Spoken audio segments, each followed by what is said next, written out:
ხელს აქვს დრო განსაზღვრული, მოგეხსენებათ 6 წუთია დროის ლიმიტი და მნიშვნელოვანია რომ გავამხნევთ თითოეული მონაწილე, მათ შორის კიდევ ერთხელ მინდა წესრიგთან დაკავშირებით ვითხოვო რომ არ იყოს ასე თქვა ხმაური რომ ხელი არ შეეშალოთ და მე მინდა დიახ ესე ვთხოვნა მექნება რომ ტელეფონებსაც დიახ ხმა გაუთიშოთ თქვენი პრეზენტაცია გახსენით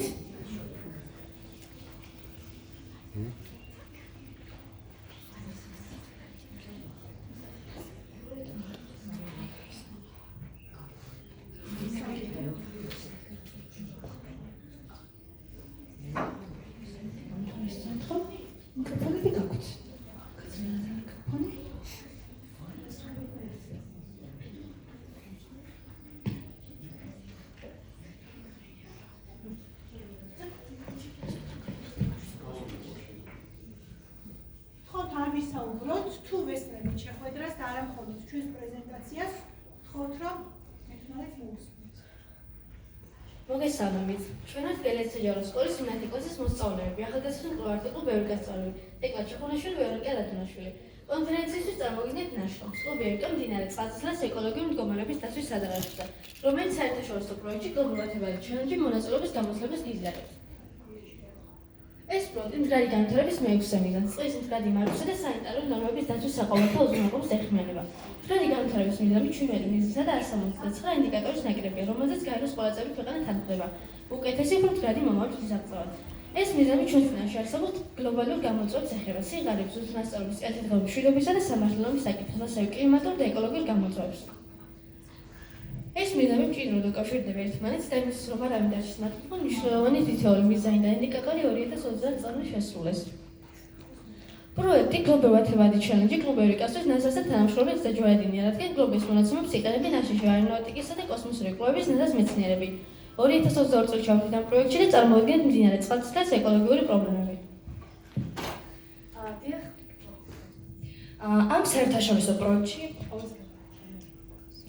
ამ საერთაშორისო პროექტში ევრაზიის 400-ზე მეტი სკოლა იყო ჩართული. მდგრადი განვითარების მეექვსე მიზანი წყლის მდგრადი მართვისა და სანიტარული ნორმების დაცვის საყოველთაო უზრუნველყოფა მოიცავს თანაბარი ხელმისაწვდომობის მნიშვნელობას სუფთა სასმელ წყალზე.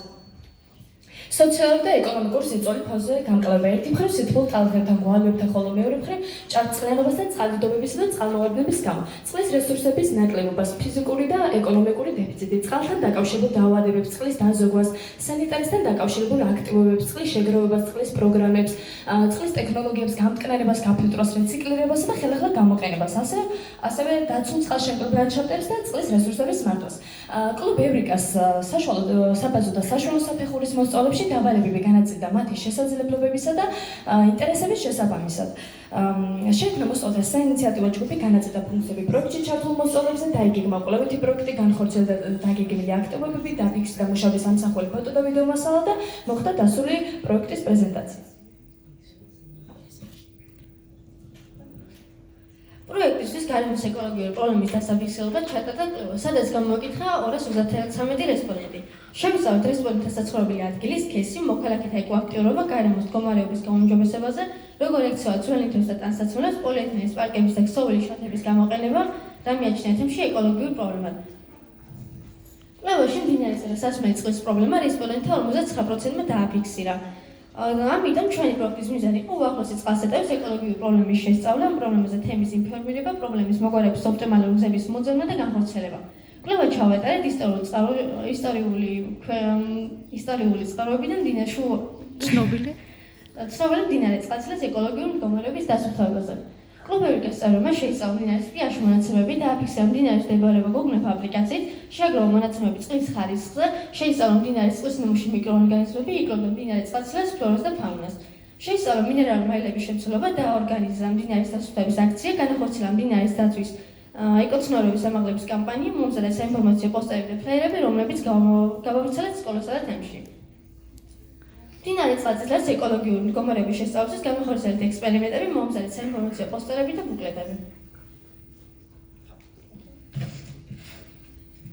სკოლაში Global Body Challenges პრეზენტაციაზე წარმოადგენთ პროექტში განხორციელებული აქტივობები და კვლევით მიღებული შედეგები და პრობლემის გადასაჭრელად საჭიროა თემში ეკოცნობიერების მაღლება, რასაც მუდმივად ზრუნავთ კლუბები და სწავლები, მდინარე წყალწითელის დასუფთავების აქციების განხორციელება პერიოდულად, საინფორმაციო გამოფენის ორგანიზება მდინარე წყალწითელის დასუფთავებამდე და დასუფთავების შემდეგ და გამაფრთხილებელი აბრების განთავსება, დატოვებთ ნარჩენებს ბანობის შემდეგ და გთხოვთ ნარჩენები გადაყაროთ უახლოეს ნაგავსაყვალზე და ჩვენი კვლევის შედეგები ასეთია: წყლის ხარისხის მონაცემების საგანგაშო ანალიზაცია ანთროპოგენური ნარჩენები აუარესებს მდინარის ეკოლოგიას და მასში მობინადრე ორგანიზმებს. მდინარის ნიმუში დასაშვებ ნორმაზე მეტია პათოლოგიური სტრეპტოკოკი ბაქტერები, რაც ადამიანის ინფიცირების რისკია. მდინარეში დალექილი ჭარბი რაოდენობის მინერალური მარილები, იზრდება ხავსების პოპულაცია, თევზის სახეობები არის შემცირებული, მათ შორის მოლუსკები და კიბოსნაირები. მდინარის pH-ის შესწავლამ გვაჩვენა მჟავიანობის მომატება, რაც გრანიტის ამქრობიდან ჩამდინარე წყლებით არის გამოწვეული. პროექტის ყველა აქტივობა არის პედლეთ პროგრამაში ატვირთული ამ საიტზე და გამოყენებული ლიტერატურა. მდგრადი განვითარების მიზანი, მაია ბლიაძე, მდგრადი განვითარების მიზნები, არაფორმალური განათლების მნიშვნელობა მოზარდის ცხოვრებაში და მადლობას გიხდით ყურადღებისთვის.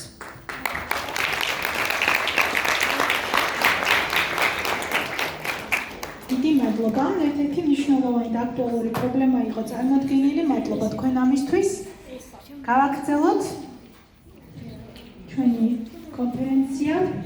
მინდა კიდევ ერთხელ მოდერატორებს გთხოვოთ, რომ არ მიხდელოთ იმ კონტროლებავი გამოსული. ცუდად ისმოდა, იმიტომ რომ რაც არ უნდა მიკროფონი გამოვიყენოთ, თუ კი საუბრობთ, მით უმეტეს აი უკან მშობლები ესწრებიან, მათთვის შეიძლება მოსმენა იყოს რთული. ამიტომ გთხოვთ, რომ მოусმინოთ ერთმანეთს, რათა არ შეუშალოთ ხელი. საკმაოდ საინტერესო თემების განხილვა გვიწევს. თამარ ნემირიძის კლასთან გადავიდეთ. პირველი თემა ეს არის რობოტიკა და